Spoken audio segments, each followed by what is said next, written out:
ఆంధ్రప్రదేశ్లో ఎన్నికలు దగ్గర పడుతున్న నేపథ్యంలో రాజకీయ సమీకరణాలు అయితే శరవేగంగా మారుతున్నాయి. అసలు ప్రస్తుతం రానున్న ఎన్నికల నేపథ్యంలో ఆంధ్రప్రదేశ్ ప్రజల అభిప్రాయం ఏ రకంగా ఉంది? ఆంధ్రప్రదేశ్ ప్రజలు ఏ పార్టీకి ఎన్ని స్థానాలు ఇవ్వబోతున్నారు, ఏ పార్టీని అధికారంలోకి తీసుకురాబోతున్నారు అనేటువంటి అంశం మీద ఇన్సైడ్ ఎలక్షన్ అనేటువంటి ఒక సంస్థ రీసెంట్గా ఒక సర్వేనైతే నిర్వహించింది. ఈ సర్వే రిజల్ట్ రిపోర్ట్ ఇప్పుడు జగన్మోహన్ రెడ్డి గుండెల్లో రైళ్లు పరిగెత్తేలా చేస్తుంది. అధికార వైసీపీ తమ అధికారాన్ని కోల్పోబోతోంది అంటూ కూడా ఈ సర్వే సంస్థ మనకు తెలియజేస్తూ ఉంది. ఈ సర్వే రిపోర్ట్ను ఒకసారి చూసేటువంటి ప్రయత్నం మనం చేద్దాం. ఇన్సైడ్ ఎలక్షన్ అనేటువంటి సంస్థ 2024లో ఏ పార్టీ అధికారంలోకి రాబోతుంది, ఏ పార్టీకి ఆంధ్రప్రదేశ్ ప్రజలు ఎన్ని స్థానాలు ఇవ్వబోతున్నారు అనేటువంటి ఉద్దేశంతో ఒక సర్వే నిర్వహించారు. ఆ సర్వేకి సంబంధించినటువంటి రిపోర్ట్స్ను మనం చూసే ప్రయత్నం చేద్దాం. ఇది ఓవరాల్గా ఆంధ్రప్రదేశ్లో ఉన్నటువంటి 175 అసెంబ్లీ నియోజకవర్గాలకు గాను వీళ్ళు కోస్టల్ ఆంధ్రప్రదేశ్లో ఉన్నటువంటి 84 అసెంబ్లీ నియోజకవర్గాల్లో ఒక సర్వే అయితే నిర్వహించారు. ఆ సర్వే ఇప్పుడు జగన్మోహన్ రెడ్డికి షాక్ ఇవ్వబోతుంది. ఎందుకు షాక్ ఇవ్వబోతుంది అనేది మనం ఒకసారి చూసేటువంటి ప్రయత్నం చేద్దాం. డిస్ట్రిక్ట్ వైజ్గా చూసుకున్నట్లయితే శ్రీకాకుళంలో ఉన్నటువంటి 10 అసెంబ్లీ నియోజకవర్గాల్లో ఈ సర్వే నిర్వహించారు. అలాగే విజయనగరం జిల్లాకు వస్తే 9 అసెంబ్లీ నియోజకవర్గాల్లో ఈ సర్వే నిర్వహించారు. విశాఖపట్నంలో 15, ఈస్ట్ గోదావరిలో 19, వెస్ట్ గోదావరిలో 15, కృష్ణా జిల్లాలో 16 అసెంబ్లీ నియోజకవర్గాల్లో ఈ ఇన్సైడ్ ఎలక్షన్ అనేటువంటి సంస్థ వారి సర్వేను నిర్వహించి ప్రజల అభిప్రాయాన్ని సేకరించేటువంటి ప్రయత్నం చేసింది. సో ఓవరాల్గా చూసుకున్నట్లయితే party seats, vote percentage and net ఒకసారి చూసుకుందాం. అధికార వైఎస్ఆర్సీపీకి 12 నుంచి 20 స్థానాలు మాత్రమే రాబోతున్నాయి. రానున్న ఎన్నికల్లో ఓటు పర్సెంట్ 44% మాత్రమే ఓటు పర్సెంట్ వచ్చే అవకాశం ఉందంటూ కూడా ఈ సర్వే వారి అంచనాని అలాగే ప్రజల అభిప్రాయాన్ని మనకు తెలియజేసేటువంటి ప్రయత్నం చేస్తుంది. 44% మాత్రమే రానున్న ఎన్నికల్లో వైఎస్ఆర్సీపీ ఓట్ బ్యాంకుగా మారే అవకాశం ఉందని, 12 నుంచి 20 స్థానాలు మాత్రమే ఈ కోస్టల్ ఆంధ్రప్రదేశ్లో వైఎస్ఆర్సీపీ గెలవబోతుంది అంటూ కూడా స్పష్టమైనటువంటి రిజల్ట్ను రిపోర్ట్నిచ్చేటువంటి ప్రయత్నం అయితే వీళ్ళు చేశారు. నెక్స్ట్ టీడీపీ జనసేన కూటమి చూసుకున్నట్లయితే టీడీపీ జనసేన కూటమి కోస్టల్ ఆంధ్రప్రదేశ్లో 64 నుంచి 72 స్థానాలను గెలవబోతోంది అంటూ కూడా వీళ్ళు ప్రజల నుంచి సేకరించినటువంటి అభిప్రాయాన్ని మన ముందుకు తీసుకొచ్చారు. 54% ఓట్ బ్యాంక్ని ఈసారి టీడీపీ జనసేన కైవసం చేసుకోబోతోంది కోస్టల్ ఆంధ్రప్రదేశ్లో అంటూ వీళ్ళు స్పష్టంగా తెలియజేస్తూ ఉన్నారు. గతంతో పోల్చుకుంటే నెట్ పర్సంటేజ్ చూసుకున్నట్లయితే వైఎస్ఆర్సీపీకి -53%గా, అలాగే ఇక్కడ టీడీపీ జనసేన కూటమికి +53%గా ఇక్కడ మనం చూస్తున్నాం. అంటే క్లియర్గా మనకు అర్థమవుతుంది కోస్టల్ ఆంధ్రప్రదేశ్లో ఈ ఇన్సైడ్ ఎలక్షన్ అనేటువంటి సంస్థ చేసినటువంటి సర్వేలో తేలుతుంది ఏంటంటే రానున్న ఎన్నికల్లో ఆంధ్రప్రదేశ్లో టీడీపీ జనసేన కూటమి అధికారంలోకి రాబోతుంది అనేది ఈ ఫిగర్ ద్వారా మనకి స్పష్టంగా తెలుస్తోంది. ఆ దిశగా టీడీపీ అధినేత అలాగే జనసేనాని పవన్ కళ్యాణ్ కూడా అడుగులు వేయబోతున్నారు. అది వారికి రానున్న ఎన్నికల్లో ప్లస్గా మారే అవకాశం ఉంది. అలాగే ప్రభుత్వ వ్యతిరేక ఓటు ఏదైతే ఉందో అది టీడీపీ జనసేనకి పడే అవకాశం ఉన్నట్లు కూడా ఈ సంస్థ తెలియజేస్తూ ఉంది మనకి. నెక్స్ట్ ఇక్కడ చూసుకున్నట్లయితే ఇతరులు ఇక్కడ 2% ప్రభావం చూపించే అవకాశం ఉంది. 2% ఓట్ బ్యాంక్ ప్రభావితం చూపించగలరు ఇతరులు రానున్న ఎన్నికల్లో అంటూ కూడా ఈ సంస్థ సర్వే రిపోర్ట్లో మనకు తెలియజేస్తూ ఉంది.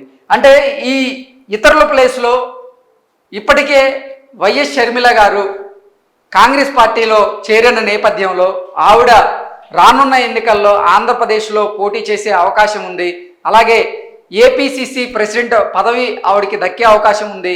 రానున్న ఎన్నికల్లో ఆంధ్రప్రదేశ్లో కాంగ్రెస్ పార్టీకి మళ్ళీ జవసత్వాలు నింపేందుకు షర్మిల గారు ప్రయత్నం చేస్తున్నారంటూ కూడా ఒక వార్త ఇప్పటికే మనం చూస్తున్న నేపథ్యంలో ఈ 2% కూడా షర్మిల గారికి కాంగ్రెస్ పార్టీకి వెళ్ళే అవకాశం ఉందన్నట్లు కూడా కొంతమంది రాజకీయ విశ్లేషకులు వారిదైన శైలిలో విశ్లేషణ చేస్తూ ఉన్నారు. నెక్స్ట్ ఓవరాల్గా చూసుకున్నాం కోస్టల్ ఆంధ్రప్రదేశ్లో ఉన్నటువంటి 84 అసెంబ్లీ నియోజకవర్గాల్లో మాత్రమే ఈ సంస్థ సర్వే నిర్వహించింది. అయితే ఈ సర్వే రిపోర్ట్ మాత్రం నిజంగా జగన్మోహన్ రెడ్డి గుండెల్లో రైలు పరిగెత్తించేలాగే ఉంది.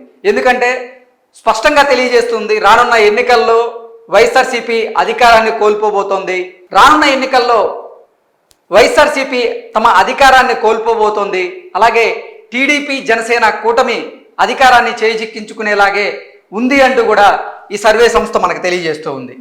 కేవలం 84 అసెంబ్లీ నియోజకవర్గాల్లో 64 నుంచి 72 స్థానాలని టీడీపీ జనసేన కూటమి గెలుచుకోబోతుందని, అధికార వైఎస్ఆర్సీపీ 12 నుంచి 20 స్థానాలు మాత్రమే ఈ 84 అసెంబ్లీ నియోజకవర్గాల్లో గెలిచే అవకాశం ఉంటుందంటూ కూడా ఈ సర్వే సంస్థ మనకు తెలియజేస్తూ ఉంది.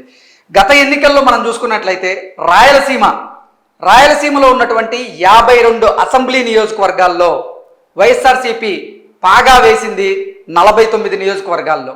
అంటే 52 నియోజకవర్గాలకు గాను 49 అసెంబ్లీ నియోజకవర్గాల్లో వైఎస్ఆర్సీపీ 2019లో గెలిచింది. కానీ ఈసారి రాయలసీమలో కూడా పరిస్థితి మారే అవకాశం ఉందంటూ కూడా చాలా సర్వే సంస్థలు ఇప్పటికే వెల్లడించిన నేపథ్యంలో ఈ సంస్థ అయితే ఇప్పటివరకు రాయలసీమలో వీళ్ళ సర్వేని అయితే చేయలేదు. కోస్టల్ ఆంధ్రప్రదేశ్లో మాత్రమే 84 నియోజకవర్గాల్లో వీళ్ళు సర్వే చేశారు. 84 నియోజకవర్గాల్లో కూడా ఈ 84 నియోజకవర్గాల్లో టీడీపీ జనసేన కూటమి 64 నుంచి 72 స్థానాలను గెలవబోతుంది, అధికారం దిశగా అడుగులు వేయబోతుంది అంటూ కూడా ఈ సర్వే సంస్థ తెలియజేస్తుంది. ఈ సర్వే సంస్థ ఇన్సైడ్ ఎలక్షన్ అనేటువంటి సంస్థ ఏదైతే ఉందో ఈ సంస్థకి ఒక విశ్వసనీయత అయితే ఉంది. గతంలో ఈ సంస్థ చేసినటువంటి సర్వేలు వాస్తవానికి చాలా దగ్గరగా ఉన్నాయి. ప్రజల అభిప్రాయానికి కూడా ఈ సర్వే సంస్థ చాలా దగ్గరగా ఉందంటూ కూడా మనం చూడొచ్చు. నెక్స్ట్ స్లైడ్ చూసేటువంటి ప్రయత్నం చేద్దాం. ఇది ఇన్సైడ్ ఎలక్షన్ చేసినటువంటి సర్వే. గతంలో స్టేట్ వచ్చేసి రాజస్థాన్లో 199 అసెంబ్లీ నియోజకవర్గాలకు గాను రాజస్థాన్లో 199 అసెంబ్లీ నియోజకవర్గాలకు గాను బీజేపీ 106 నుంచి 122 స్థానాలను గెలుచుకునే అవకాశం ఉంది అంటూ కూడా వీళ్ళు ప్రీ పోల్ సర్వే అలాగే ఎగ్జిట్ పోల్ సర్వే కూడా ఇచ్చిన నేపథ్యం యాక్చువల్ రిజల్ట్ మనం చూడొచ్చు. గతంలో ఈ సంస్థ చేసినటువంటి సర్వే మీద ఒక్కసారి మనం కనుక దృష్టి పెట్టినట్లయితే ఇన్సైడ్ ఎలక్షన్ అనేటువంటి సంస్థ నిర్వహించిన సర్వేకి ఎంత వాస్తవికత ఉంది, ఎంత ప్రజల అభిప్రాయానికి దగ్గరగా ఉందనేది ఈ రిపోర్ట్ ద్వారా మనకు తెలుసుకోవచ్చు. రాజస్థాన్లో జరిగినటువంటి అసెంబ్లీ ఎన్నికలు, మొన్న జరిగినటువంటి అసెంబ్లీ ఎన్నికల్లో 199 అసెంబ్లీ నియోజకవర్గాలకు గాను బీజేపీ 106 నుంచి 122 అసెంబ్లీ నియోజకవర్గాలను గెలుచుకునే అవకాశం ఉందంటూ కూడా ఈ సర్వే సంస్థ వారి సర్వేని తెలిపిన నేపథ్యంలో యాక్చువల్ రిజల్ట్ వచ్చేసి దీనికి చాలా దగ్గరగా ఉన్నాయి. మొన్న జరిగినటువంటి అసెంబ్లీ ఎన్నికల్లో రాజస్థాన్లో బీజేపీ 115 స్థానాలను కైవసం చేసుకుంది. అలాగే ఇండియన్ నేషనల్ కాంగ్రెస్ పార్టీకి 66 స్థానాల నుంచి 78 స్థానాలు మాత్రమే వచ్చే అవకాశం ఉంది అంటూ కూడా ఈ సర్వే సంస్థ తెలియజేసిన నేపథ్యంలో యాక్చువల్ రిజల్ట్ వచ్చేసి 69 స్థానాలను కాంగ్రెస్ పార్టీ గెలుచుకుంది. ఇక మధ్యప్రదేశ్ విషయానికి వెళ్ళిపోదాం. మధ్యప్రదేశ్లో మొత్తం 230 అసెంబ్లీ నియోజకవర్గాలకు గాను ఎన్నికలు జరిగితే బీజేపీ 131 నుంచి 151 స్థానాలను గెలవబోతుంది అంటూ కూడా ఈ సంస్థ వారి రిపోర్టును తెలియజేస్తే ఇక్కడ యాక్చువల్ రిజల్ట్ మనం కనుక తీసుకున్నట్లయితే 163 స్థానాలని బీజేపీ గెలుచుకుంది. అంటే ఇచ్చిన దానికంటే కూడా ఇంకో 10 స్థానాలను 12 స్థానాలను ఎక్కువగానే గెలుచుకుంది. అంటే ఇది కూడా వాస్తవానికి ప్రజల అభిప్రాయానికి దగ్గరగానే ఉన్నట్లుగా కూడా మనం భావించవచ్చు. నెక్స్ట్ కాంగ్రెస్ పార్టీ మధ్యప్రదేశ్లో 77 నుంచి 91 సీటు గెలుచుకునే అవకాశం ఉంది అంటూ కూడా వీళ్ళు చెప్పిన నేపథ్యంలో 66 స్థానాలకే పరిమితమైంది. ఇది కూడా కొంచెం దగ్గరగానే ఉన్నట్లుగా మనం భావించవచ్చు. ఇక ఛత్తీస్గఢ్లో చూసుకున్నాం. ఛత్తీస్గఢ్లో ఉన్నటువంటి మొత్తం 90 అసెంబ్లీ నియోజకవర్గాలకు గాను బీజేపీ 34 నుంచి 42 స్థానాలను గెలుచుకోబోతుంది అంటూ ఈ సర్వే సంస్థ రిపోర్ట్ను వెల్లడించిన నేపథ్యంలో 54 స్థానాలను గెలుచుకుంది యాక్చువల్గా. అలాగే ఇండియన్ నేషనల్ కాంగ్రెస్ 44 నుంచి 52 స్థానాలను గెలుచుకునే అవకాశం ఉందంటూ కూడా ఈ సర్వే సంస్థ వారి అభిప్రాయాన్ని తెలియజేసింది. 35 స్థానాలను కాంగ్రెస్ పార్టీ గెలుచుకుంది. అంటే ప్రజల అభిప్రాయాలకు చాలా దగ్గరగా ఉంది, వాస్తవికతకు చాలా దగ్గరగా ఉంది ఈ సంస్థ. కాబట్టే ఆంధ్రప్రదేశ్లో రానున్నటువంటి ఎన్నికల్లో ఇప్పుడు ప్రజల అభిప్రాయాన్ని సేకరించింది ఈ ఇన్సైడ్ ఎలక్షన్ అనేటువంటి సంస్థ. ఆ ప్రజల అభిప్రాయం మనం చూసాం. కోస్టల్ ఆంధ్రప్రదేశ్లో 64 నుంచి 72 స్థానాలు, అంటే 84 అసెంబ్లీ నియోజకవర్గాలకు గాను 64 నుంచి 72 స్థానాలను టీడీపీ జనసేన కూటమి గెలుచుకొని అధికారంలోకి రాబోతుందంటూ కూడా ఈ సంస్థ తెలియజేస్తూ ఉంది.